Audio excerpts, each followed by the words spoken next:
The mystic deliverance.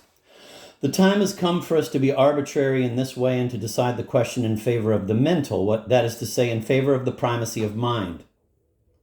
Whether arbitrary ante or post-rem, and in this case there is no real difference, the decision can nevertheless be justified by arguments. In the first place, it seems to me that the language of passion can be accounted for on the view that mind comes before matter, because it expresses not the triumph of nature over mind, but an encroachment of mind over instinct.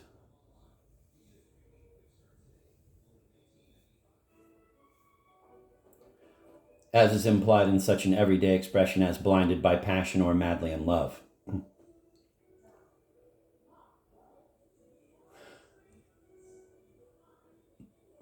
Let me repeat that. In the first place, it seems to me that the language of passion can be accounted for on the view that mind comes before matter because it expresses not the triumph of nature over mind, but an encroachment of mind over instinct.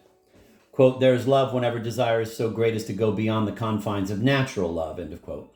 The troubadour Guido Cavalcanti declared in the 13th century. And it is in his transcending the confines of instinct that man is set up as mind. This is alone what enables human beings to speak, for language offers the possibility of lying as much as the possibility of stating what is. Animals cannot lie. They are unable to state what instinct does not supply. They cannot go beyond necessity or beyond satisfaction. But passion, the love of love, is, on the contrary, an urge going beyond instinct, and thereby it gives instinct the lie. In such circumstances, the lie can only be uttered by mind.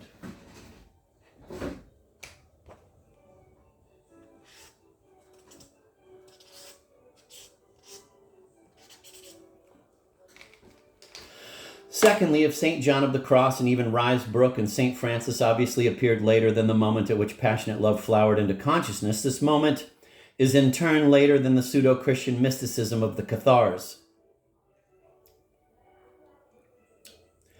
How deeply are statement and line bound together in passionate love. Indeed, the will to expression, the will to self-description, as if in order to obtain a more intense self-enjoyment, is typical of all passion. And it also implies the conviction that other people must fail to understand, and that if they question or accuse us, they must be lied to for the sake of preserving the very essence of passion.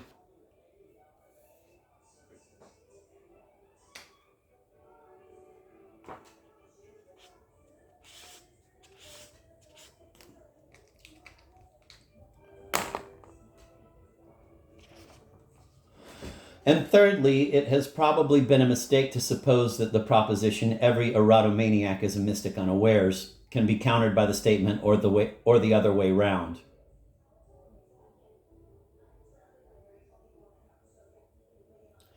The epigony of the great mystics may sometimes seem to us as if they had been erotomaniacs unawares.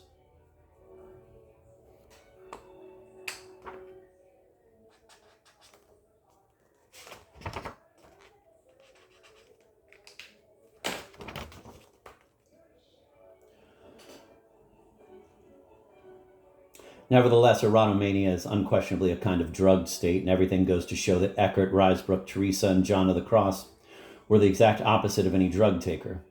For a drug taker is the victim not of his passion, but of the material means which he employs in order to obtain his transports.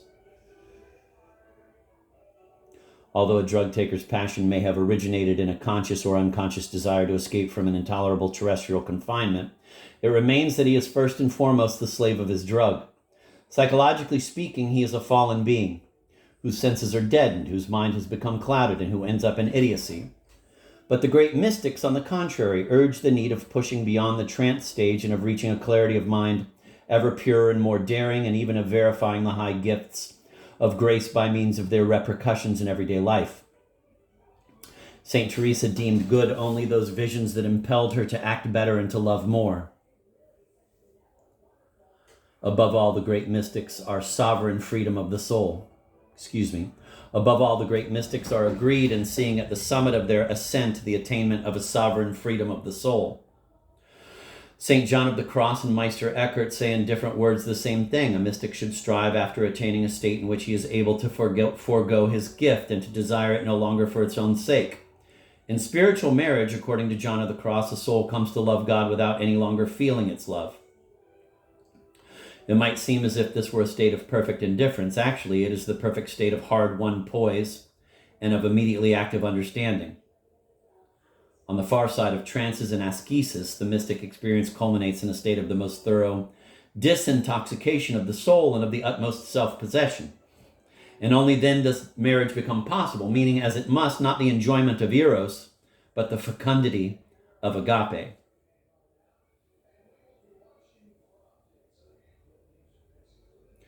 Thus,